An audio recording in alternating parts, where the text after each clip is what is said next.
Hi guys, it's MTG here, and this video will be all about the OnePlus 6. Over the past month now, I've had a chance to use it as my main device, and today I'll be giving my comprehensive review, talk to you about pleasant surprises, and also go over things that I don't like so much. Make sure to stick around to the end of the video to see why I think this is the most important smartphone launch of the year. Let's get right into it. 256GB of storage, 8GB of RAM, and a high-quality dual-camera system.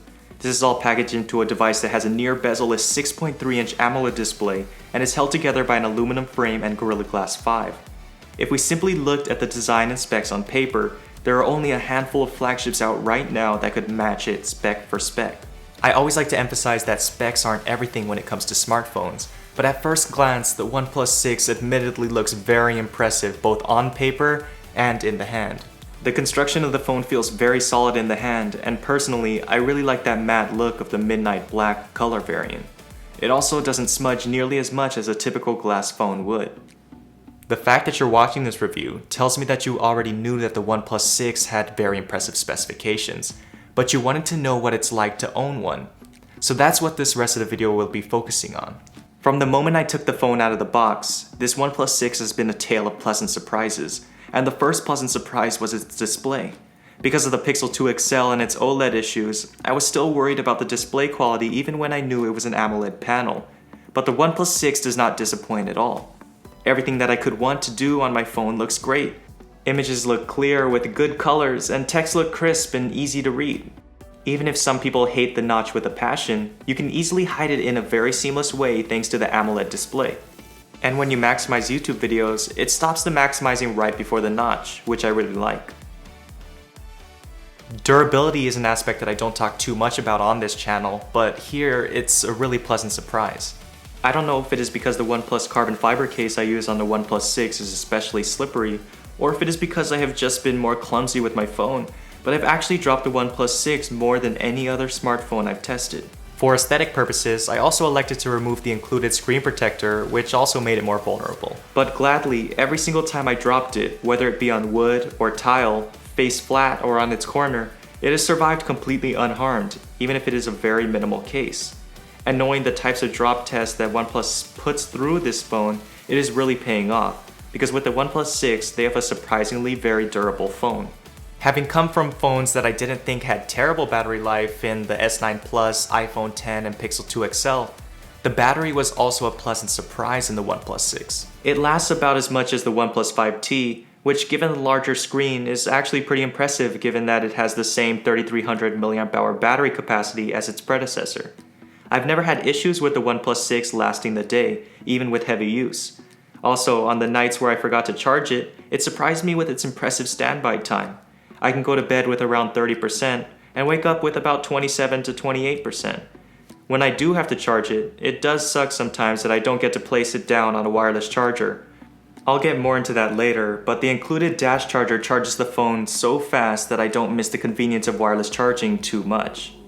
A feature that I don't think gets talked about enough is the alert slider that sits on the side of the phone. The alert slider can switch between ring, vibrate, and silent, and the fact that it's textured and has the perfect amount of resistance makes it so easy to switch between modes even when the phone is in my pocket.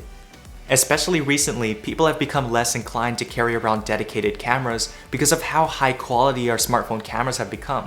OnePlus knew this and put a really good dual camera system on its latest flagship. Just like last year, I still don't fully understand the full utility of the second camera, as it isn't an extra wide angle or a telephoto. But instead, according to OnePlus, it helps with the portrait mode that people have grown very fond of. The OnePlus 6 doesn't have the best camera of any smartphone, but it is up to par with and even tops some of the best smartphone cameras out right now in important aspects like high dynamic range and low light performance. Simply put, you will not be disappointed by the camera on this phone. To see more of how the phone compares to the best of the best, check out the various in-depth camera comparisons that I already have up on my channel with the S9 Plus, P20 Pro, Pixel 2 XL, and iPhone X. But all of what I just said wouldn't mean anything if the software experience was lacking. Fortunately, Oxygen OS, or OnePlus's Android skin, is very minimal and is very close to stock Android. Daily use has been great. The phone and its minimal animations zip through different menus and apps with ease. And although there are those rare instances where the phone stutters or misses a beat, for the most part, the software and overall usability of the OnePlus 6 has been very pleasant. And it should also be added that it's going to get the latest software updates really fast. Before I get into the one feature that I like most about the OnePlus 6, I'm going to go over some of the things that I don't like so much about the phone. First off, the single downfiring speaker gets covered very easily. And even when it's not covered, it sounds mediocre at best. The volume gets loud, but the sound comes out very tinny and isn't comparable to the speakers found on other flagships. Another thing that I don't like, which I touched on earlier, is the fact that despite it having a glass back, it still does not support wireless charging. I'm someone who likes to keep wireless chargers in various places around my space, so it is really convenient for me to just set a phone down to charge it. Lastly, despite the fact that OnePlus has taken extra measures to seal the phone during production, the phone is not IP-rated water or dust resistant. So it doesn't give me the peace of mind that say an IP67 or IP68 rating on other phones would provide. But all of the things I just mentioned get overshadowed completely by the feature I love most about this phone, the price. Throughout the entire video, I judged this phone without thinking about price or bang for your buck.